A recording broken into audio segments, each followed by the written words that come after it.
Bonjour à tous et à toutes et bienvenue ici. Alors, si vous avez visualisé la vidéo précédente, vous avez pris connaissance des raisons de notre silence ici avec Angélique sur la chaîne. Et puis, vous avez dû également comprendre que pendant un petit temps, je vais être toute seule dans la troisième énergie afin de continuer à contribuer le temps que Angélique se repose. Évidemment, c'est provisoire puisque la chaîne n'est pas conçue pour que je sois toute seule. Ça n'est pas son intention, ça n'est pas son intention de contribution.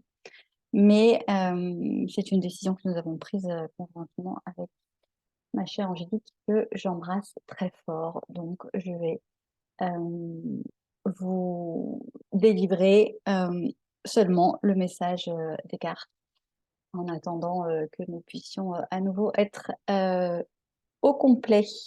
J'espère que vous allez bien. Je vous le souhaite du fond du cœur. Et on va demander au Tao.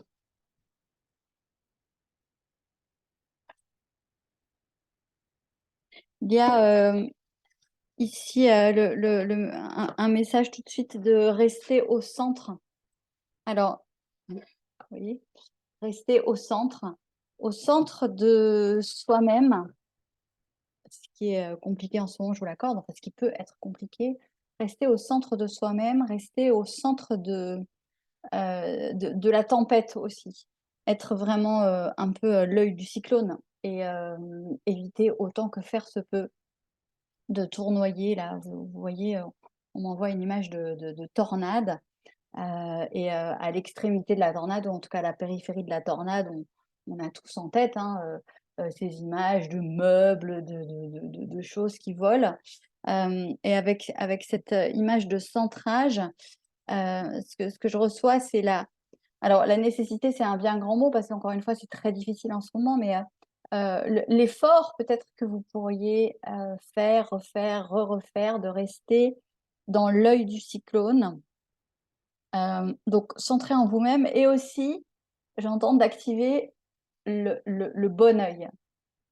Et quand on parle de ça, on parle toujours évidemment d'activer plutôt l'œil de la conscience, qu'on pourrait appeler le troisième œil si vous voulez, plutôt que l'œil du mental. Ça veut dire se tourner vers une écoute intérieure, vers une écoute intuitive, plutôt que de vous laisser embarquer. Il n'y a pas d'autre mot parce que vous voyez.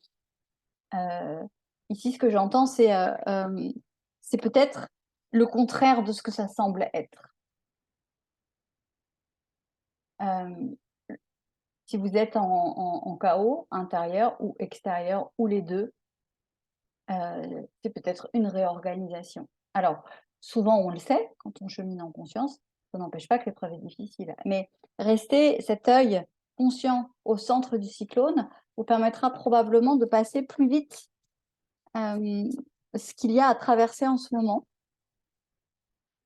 pour énormément d'entre nous. Alors, ici, nous avons avant l'accomplissement. C'est fragile, c'est chancelant, mais le message est plutôt joli, hein, avant l'accomplissement.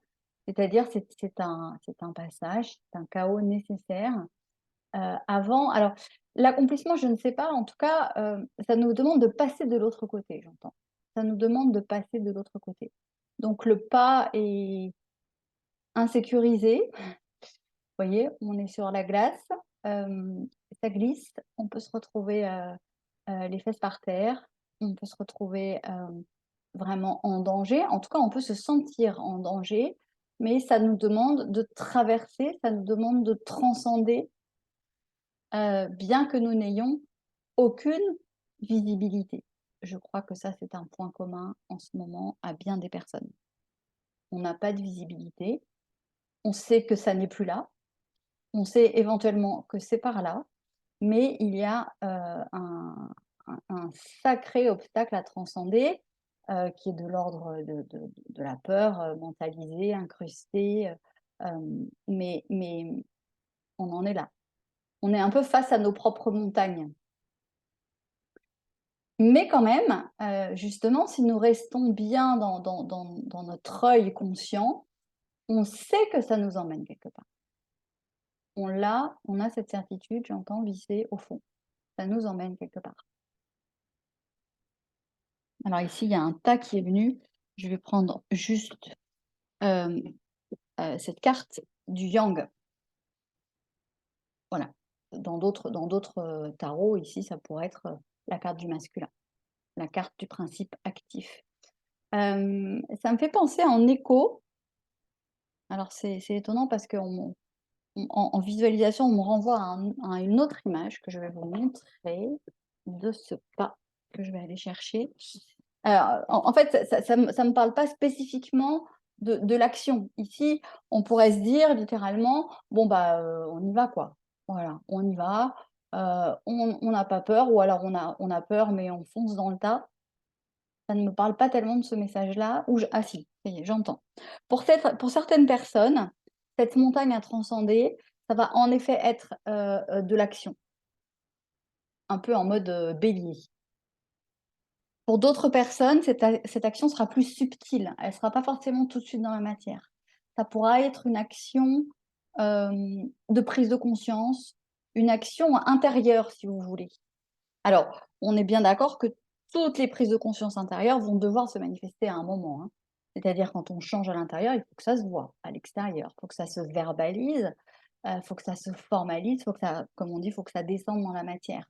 Mais ce que j'entends ici, c'est que, il y aurait comme 2 façons différentes d'envisager ce passage, cette transition, qui nous demande de surmonter, nos propres montagnes. Il y aurait vraiment une modalité très, très yang, si vous voulez, genre, j'y vais, je fonce, je verrai après, et qui va tout de suite s'inscrire dans la matière, va tout de suite s'inscrire dans le concret, dans des changements concrets. Et il y aurait comme une deuxième approche qui serait peut-être plus yin, mais c'est quand même du yang façon yin, c'est-à-dire, de l'action intériorisée. Voilà, quelque chose qui est d'abord très remâché, très digéré à l'intérieur et qui, oui, aboutira, nécessairement à des actions. Parce que si vous changez à l'intérieur vos niveaux de conscience sur vous-même, sur les choses, et qu'à l'extérieur, rien n'est modifié, vous êtes en incohérence totale. Donc, de toute façon, au bout du processus, les choses vont changer dans la matière, j'entends. Voilà. Mais là, on me montre 2 voies peut-être distinctes.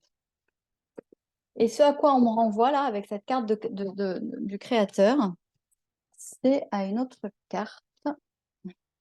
Et je crois que c'est celle-là qu'il faut que je vous montre. Je vais essayer de la trouver. Qui s'appelle le chemin de vérité. Où on voit, ah ben là voilà, où l'on voit une image similaire. Et tout de suite, j'ai pensé à cette carte-là. Donc là, ici, on sort du principe yang, si vous voulez, mais on sait qu'on imprime sa marque vers un nouveau chemin. Et on sait très bien aussi, j'entends de vous dire, en tout cas ceux d'entre vous qui sont dans ces énergies-là, hein, d'avoir l'impression d'une montagne à surmonter, eh bien, il y a, et je pense que vous en serez d'accord avec moi, il y a une petite voix qui parfois chuchote vraiment très très loin, mais il y a quand même une petite voix en soi qui sait que de l'autre côté, il va se passer quelque chose. De l'autre côté de la peur, de l'autre côté de la croyance, de l'autre côté du blocage, de l'autre côté de tous les trucs qu'on a foutus sous le tapis, il y a une vérité qui n'est, encore une fois, pas définie, qui n'a pas de forme, mais on sait que c'est plus soi ou que c'est plus grand ou vous voyez? Ça me montre comme si, on savait qu'il y avait un but, On sait très bien qu'il y a un but, on ne sait absolument pas quelle manifestation il va prendre, mais sait que on sait que c'est une étape à atteindre. Voilà, une étape de vérité.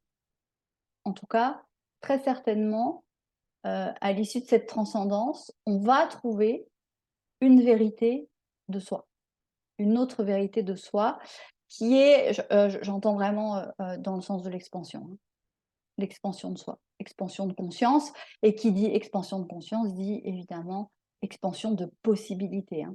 Vous savez bien ce phénomène quand la conscience s'ouvre, les possibilités s'ouvrent aussi, hein, les possibilités de réalisation concrète. Je vous embrasse très fort et je vous dis à bientôt.